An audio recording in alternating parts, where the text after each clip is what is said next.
بڑا وسیع تجربہ ریل اسٹیٹ کے شعبے میں ہے اور اس وقت سے کام کر رہے ہیں. غالباً اس وقت چند ہی ایک بڑے اس وقت بلڈرز ہوا کرتے تھے یا نام ہوا کرتے تھے, آپ سمجھ لیں.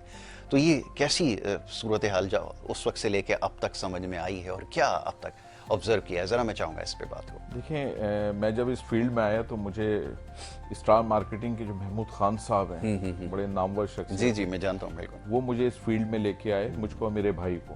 تو اس وقت ہمیں ظاہر سی بات ہے کہ ہم نئے تھے, اپنے اپنے بزنس کر رہے تھے. فیلڈ ہمیں بہت اچھی لگی, لیکن ملکی حالات جو تھے نا, وہ ہمیں بس ہر وقت ایسا لگتا ہے کہ ہم سروائیو ہی کر رہے ہیں. بہت خوب.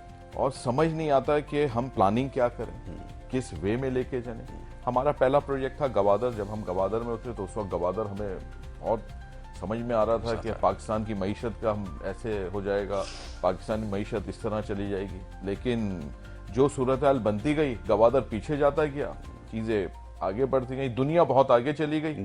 ہم ایسا لگتا ہے کہ ہم بہت سلو کشتی میں بیٹھے میں جو آہستہ آہستہ سروائیو کر رہی ہے. مشکلات بھی آ رہی ہیں, طوفان بھی آ رہے ہیں, ان سب کو فیس کرتے ہوئے ہم آگے بڑھ رہے ہیں. دیکھیں, مشکلات ہیں, اسی مشکلات میں ہم نے کام کرنا ہے, اور انہی مشکلات میں ہم کم کرتے آئے ہیں تو اب عادی ہو گئے. بالکل صحیح. اب لوگوں کو بھی اسی مشکلات سے گزرنا ہے. ہم نے اپنے کام خود کرنے, گورنمنٹ اپنے کام کر رہی ہے, ہم نے اپنے طور پہ کام کریں. حالانکہ دنیا میں ایسا ہوتا ہے کہ آپ کو گورنمنٹ جو ہے وہ سپورٹ کر رہی ہوتی ہے, اسٹیٹ آپ کو سپورٹ کر رہا ہوتا ہے, خاص طور پہ ریل سیکٹر کو, کہ وہاں پہ آسانیاں ہوتی ہیں, لوگوں کے لیے آسانیاں ہوتی ہیں, پروجیکٹس کے لیے آسانیاں ہوتی ہیں, بلڈرز کے لیے آسانیاں ہوتی ہیں.